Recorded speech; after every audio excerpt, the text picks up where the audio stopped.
Hey everybody, this is Herschel Fruin from High School Top 200. This preview is of Kings High School against Dunstan High School.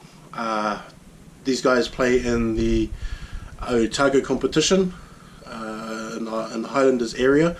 And I wanted to do this game because with Kings High School newly into the top 25, and I think it's well deserved. I think with the team that they've got, the players and sort of the performance that they've been putting on, I think that they're well deserved to be within that bracket of being ranked throughout the country. I wish they had better and more competition.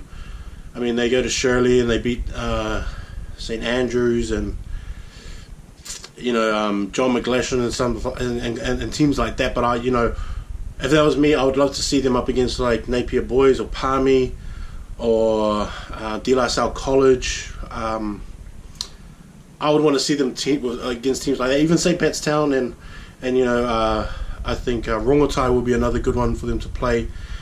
Teams like that, Nelson College. I think that they deserve to play teams like that so they can sort of prove to everyone else how good that they actually are, and that they believe that they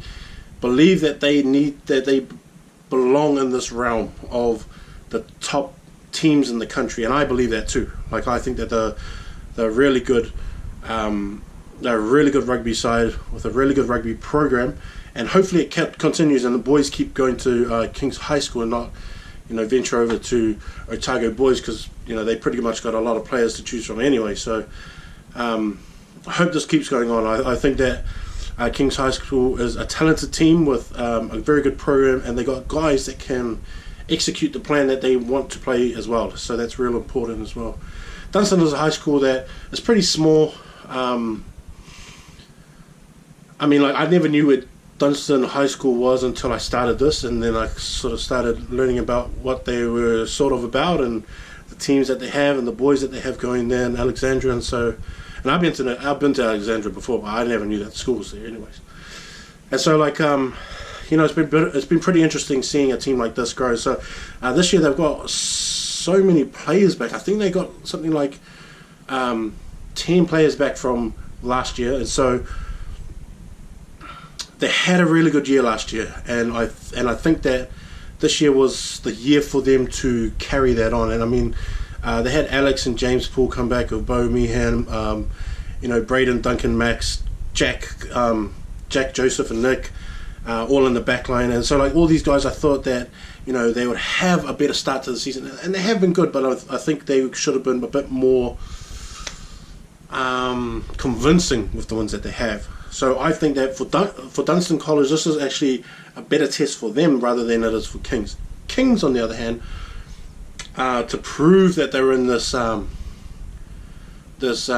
tier of teams in the country, they're going to have to win this, I would say, by at least 25 points, 30, something like that. Because I think that the other teams in the top 25 will also do that to a school like Dunstan. I don't think that Dunstan is up to there. So, like, really, Dunstan have nothing real to prove. Kings have got it all on them.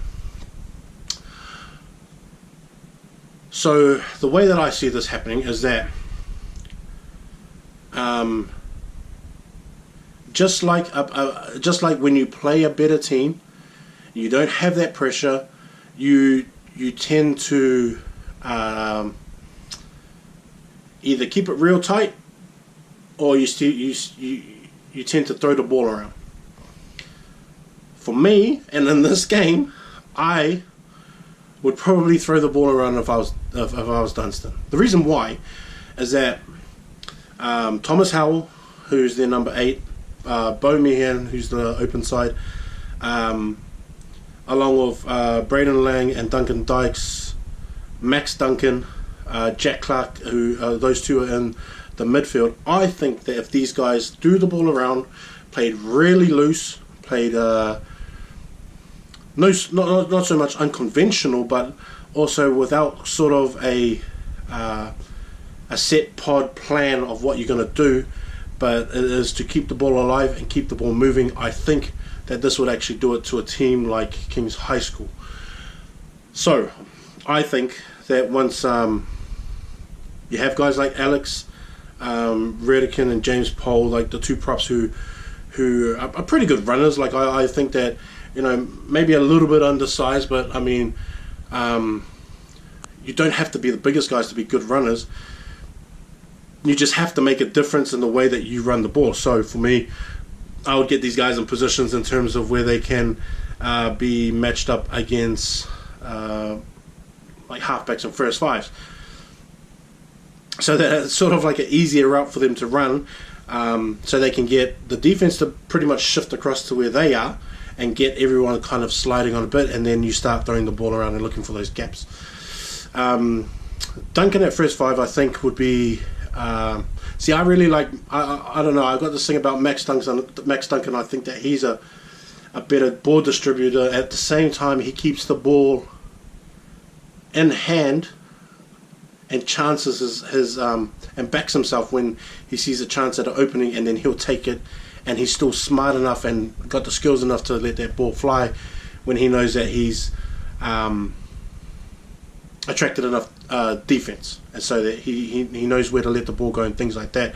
And that's where guys like Jack Clark and that come off, is that where if they start running off him and having Duncan Dykes also the same thing running off him too, I think keeping the ball alive will be better in the hands of Max Duncan than it would be in Duncan Dykes. So that's kind of the way that I would play it for these guys, and play it open, free running rugby, and then making sure that Kings are the one that are chasing them, and then moving the ball as fast as Kings can get across. Now, the way that I see this happening is that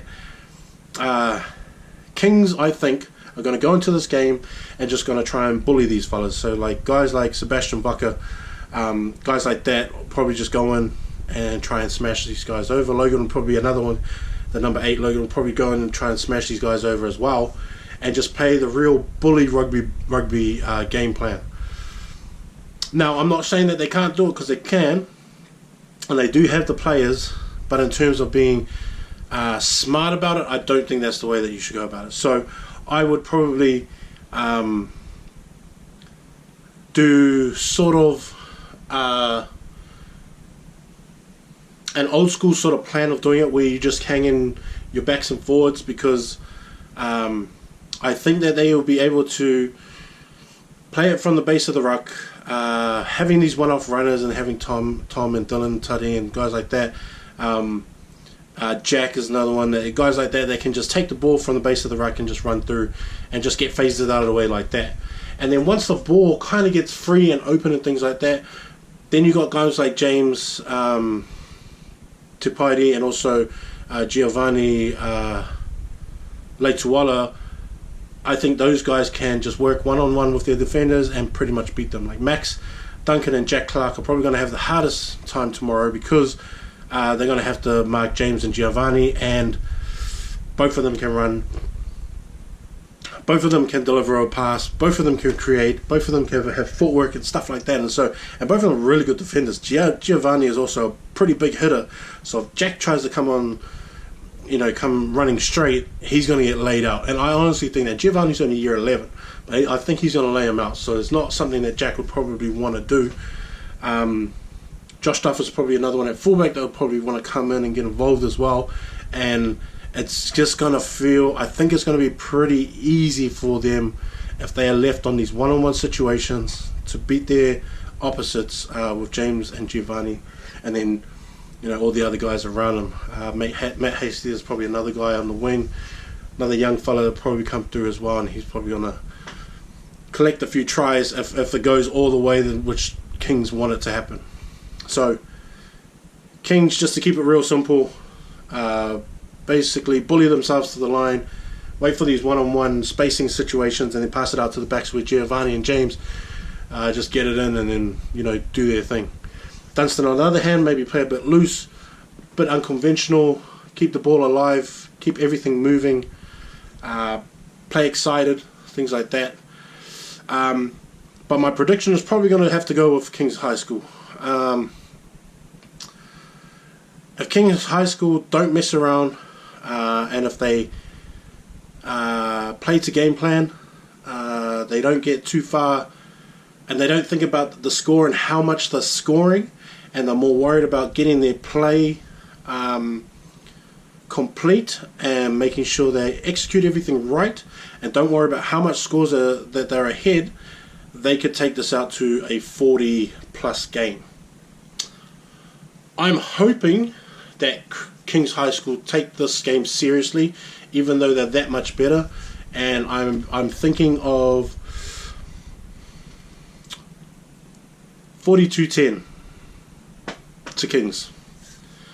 Hoping that they keep it serious. Don't worry about how much points they're scoring, but they're just making sure that everything is done right and executed right.